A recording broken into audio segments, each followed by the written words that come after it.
சென்னை நந்தனம் YMCA மைதானத்தில் திமுக தலைவரும் முதலமைச்சருமான மு க ஸ்டாலின் 70வது பிறந்த தினத்தை ஒட்டி பிரம்மாண்ட பொதுக்கூட்டம் தொடங்கி நடைபெற்று வருகிறது. அது தொடர்பான களத்தகவலோடு இணைகிறார் நம்முடைய சிறப்பு செய்தியாளர் பாண்டிராஜ். விவரம் என்ன? சென்னை நந்தனம் ஒய்எம்சிஏ மைதானத்தில் திமுக தலைவரும் முதலமைச்சருமான மு க ஸ்டாலினுடைய 70வது பிறந்த தினத்தை முன்னிட்டு இந்த பிரம்மாண்ட பொதுக்கூட்டமானது தற்போது தொடங்கி நடைபெற்று வருகிறது.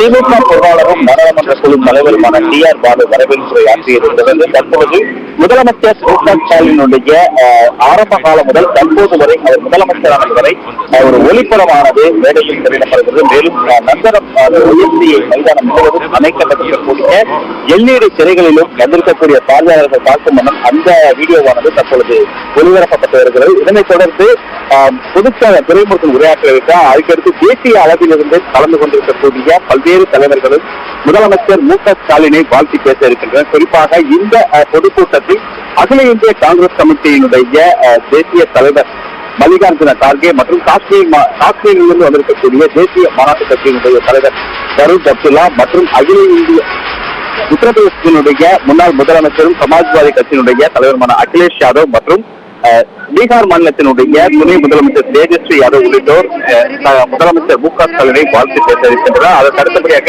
முதலமைச்சருடைய ஏற்புரையுமானது நடைபெற இருக்கிறது. இந்த பொதுக்கூட்டமானது 2024 ஆண்டு நடைபெற இருக்கக்கூடிய நாடாளுமன்ற தேர்தலுக்கான ஒரு முன்னோட்டமாக பார்க்கப்படுகிறது. ஏற்கனவே திமுக பொதுச்செயலாளர் துரைமுருகன் வெளியிட்டிருந்த அறிக்கையில் திமுக சார்பில் நடைபெறக்கூடிய முதலமைச்சருடைய இந்த பிறந்தநாள் விழாவானது தேசிய அளவில் பல்வேறு மாற்றங்களை உருவாக்கப் போகின்ற அரசியல் மாற்றங்களுக்கு இது ஒரு மிகப்பெரிய தொடக்கமாக அமையும் என்று ஒரு அறிக்கை வெளியிட்டது. அதனுடைய கருத்தாகவே இந்த பொதுக்கூட்டத்தை நாம் பார்க்க வேண்டிய ஒரு சூழலானது இருக்கிறது. இன்றைய தினம் சென்னை விமான நிலையத்தில் வந்திறங்கிய தேசிய மாநாட்டு கட்சியினுடைய தலைவர் ஃபரூக் அப்துல்லா கூறுகின்ற போது கூட 2024 ஆண்டு ஏன் பிரதமர் வேட்பாளராக மு க ஸ்டாலின் அவர்கள் இருக்கக்கூடாது என்ற ஒரு கேள்வியையும் செய்தியாளர்களிடம் எழுப்பியிருக்கிறார்.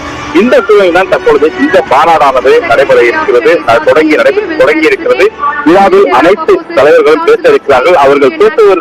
தலைவர்கள் பேசக்கூடிய ஒவ்வொரு கருத்துக்களுக்கும் மிகுந்த எதிர்பார்ப்பும் இருக்கிறது. மிக முக்கியமாக நான் ஏற்கனவே சொல்றது போல 2024 நாடாளுமன்ற தேர்தலுக்கு பாஜகவிற்கு எதிராக இருக்கக்கூடிய ஒத்த கருத்துடைய அனைத்து கட்சிகளையும் தொடர்ச்சியாக ஒருங்கிணைக்க வேண்டும், ஒன்றிணைய வேண்டும் என்று பல்வேறு கட்சிகளும் குரல் கொடுத்திருந்தது. அது மிக முக்கியமாக முதலமைச்சரும் திமுக தலைவருமான மு க ஸ்டாலின் அவர்கள் பல்வேறு காலகட்டங்களில் தொடர்ச்சியாக அது தொடர்பாக பேசி வருகிறார். மேலும் தேசிய அளவில் மு க ஸ்டாலின் அவர்கள் தெரிவிக்கக்கூடிய கருத்து என்னவாக இருக்கும் என்பது மிகப்பெரிய ஒரு பார்வையாக இருக்கக்கூடிய இந்த சூழ்நிலையில் தேசிய அளவில் இருக்கக்கூடிய மிக முக்கிய வாய்ந்த கட்சிகள், மிக முக்கியமாக இந்தியாவில் இருக்கக்கூடிய மிகப்பெரிய மாநிலமாக இருக்கக்கூடிய உத்தரப்பிரதேசம் 80 நாடாளுமன்ற தொகுதிகளை கொண்டிருக்கக்கூடிய ஒரு மாநிலம். அந்த மாநிலத்திலிருந்து அகிலேஷ் யாதவ் வந்திருக்கிறார், முன்னாள் முதலமைச்சராகவும் இருந்திருக்கிறார். அங்க இருக்கக்கூடிய மிகப்பெரிய வாக்கு வங்கி இருக்கக்கூடிய ஒரு அரசியல் கட்சியாக பார்க்கப்படுகிறது. அகிலேஷ் யாதவ் என்ன பேச இருக்கிறார், அதே போல அகில இந்திய காங்கிரஸ் கமிட்டியினுடைய தலைவராக தேர்ந்தெடுக்கப்பட்ட பின்னர் முதன்முறையாக தமிழகம் வந்திருக்கிறார் மல்லிகார்ஜுன கார்கே. எனவே கார்கே என்ன பேச இருக்கிறார், காங்கிரஸ் அணியில் ஓரணியில் செல்வதற்கான ஒரு முன்னோட்டமா அல்லது தேசிய அளவில் மு க ஸ்டாலின் அவர்களை முன்னிலைப்படுத்தக்கூடிய ஒரு பொதுக்கூட்டமாக இந்த பொதுக்கூட்டம் அமையுமா என்பது இனி வரக்கூடிய தலைவர்களுடைய உரையில் இடம்பெறக்கூடிய கருத்துகளுடைய அடிப்படையில் நாம் முடிவு செய்து கொள்ளலாம்.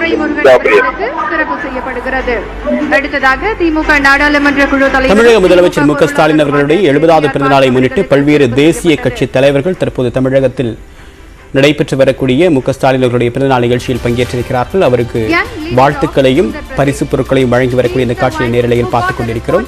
சென்னை நந்தனம் ஒய்எம்சிஏ மைதானத்தில் நடைபெற்று வரக்கூடிய இந்த பிரம்மாண்ட நிகழ்ச்சியில் காங்கிரஸ் கட்சியுடைய தேசிய தலைவர் மல்லிகார்ஜுன கார்கே, உத்தரப்பிரதேசத்தை சேர்ந்த அகிலேஷ் யாதவ், தேஜஸ்வி யாதவ், காஷ்மீரை சேர்ந்த ஃபரூக் அப்துல்லா போன்ற பல்வேறு தலைவர்கள் பங்கேற்றிருக்கிறார்கள். தொடர்பான விரிவான தகவலை பயன்படுத்திய பாண்டிராஜ், உங்களுடைய தகவல்களுக்கு நன்றி.